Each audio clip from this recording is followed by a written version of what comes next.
ನಮಸ್ಕಾರ. ಇವತ್ತು ನಾನು ಕನ್ನಡ ವ್ಯಾಕರಣದಲ್ಲಿ ಎರಡು ಶಬ್ದಗಳು ಬರ್ತಾವು, ಅದರ ವ್ಯತ್ಯಾಸ ಏನು ಅಂತ ಹೇಳ್ಕೊಡ್ತೀನಿ. ಏನು ಅಂದ್ರ ಶಬ್ದ ಮತ್ತು ಪದ, ಶಬ್ದ ಮತ್ತು ಪದ ಅಂತ. ಏನು ಬಹಳಷ್ಟು ಜನ ಅನ್ಕೋತಾರ ಶಬ್ದ ಮತ್ತು ಪದ ಎರಡು ಒಂದ ಅಂತ. ಆದ್ರೆ ಶಬ್ದಕ್ಕೂ ಮತ್ತು ಪದಕ್ಕೂ ಬಹಳಷ್ಟು ವ್ಯತ್ಯಾಸ ಐತಿ. ನೋಡ್ರಿ, ಅಕ್ಷರಗಳನ್ನು ಸೇರಿಸಿ ಅರ್ಥಬದ್ಧವಾಗಿ ಅಕ್ಷರಗಳನ್ನು ಹೊಂದಿಸಿದ್ವಿ ಅಂದ್ರೆ ಆ ಅಕ್ಷರಗಳ ಗುಂಪಿಗೆ ನಾವು ಶಬ್ದ ಅಂತೀವಿ. ಆದ್ರೆ ಪದ ಅಂದ್ರ ಶಬ್ದಕ್ಕೆ ಪ್ರತ್ಯಯವನ್ನು ಸೇರಿಸಿದಾಗ ಪದ ಆಗುತ್ತ. ಅಂದ್ರ ಶಬ್ದ ಅನ್ನೋದು ಅತಿ ಚಿಕ್ಕದು, ಆದ್ರ ಪದ ಅನ್ನೋದು ಶಬ್ದಕ್ಕೆ ಪ್ರತ್ಯಯವನ್ನು ಸೇರಿಸಿದಾಗ ಆಗುವಂಥದ್ದು ಆಗಿರೋದ್ರಿಂದ ಇದು ಪದ ಆಗುತ್ತ. ಇಲ್ಲಿ ಯಾವ ಪ್ರತ್ಯಯಗಳನ್ನು ಸೇರಿಸ್ತೀವಿ ಅಂತಂದ್ರ ಶಬ್ದಕ್ಕೆ ವಿಭಕ್ತಿ ಪ್ರತ್ಯಯಗಳು ಸೇರಿ ಪದ ಆಗುತ್ತ.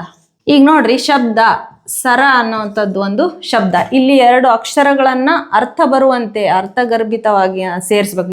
ಅಲ್ಲಿ ಎರಡು ಅಕ್ಷರಗಳು ಅಥವಾ ಎಷ್ಟೇ ಅಕ್ಷರಗಳು ಸೇರಿದ್ರು ಕೂಡ ಅಲ್ಲಿ ಅರ್ಥ ಇರ್ಬೇಕು ಅದಕ್ಕೆ.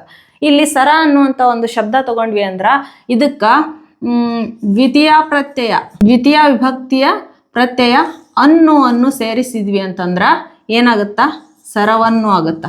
ಅಂದ್ರ ಸರ ಅನ್ನುವಂಥದ್ದು ಶಬ್ದ ಆದ್ರ ಸರವನ್ನು ಅನ್ನುವಂಥದ್ದು ಪದ. ಹಂಗಂದ್ರ ಶಬ್ದಕ್ಕೂ ಪದಕ್ಕೂ ಈ ವ್ಯತ್ಯಾಸ ಐತಿ. ಅಕ್ಷರಗಳು ಒಂದಕ್ಕೊಂದು ಅರ್ಥಗರ್ಭಿತವಾಗಿ ಸೇರಿದ್ವು ಅಂದ್ರೆ ಅದಕ್ಕೆ ಶಬ್ದ ಅಂತೀವಿ. ಶಬ್ದಗಳಿಗೆ ಪ್ರತ್ಯಯಗಳು ಸೇರಿದಾಗ ಪದಗಳು ಅಂತ ಕರಿತೀವಿ. Thank you.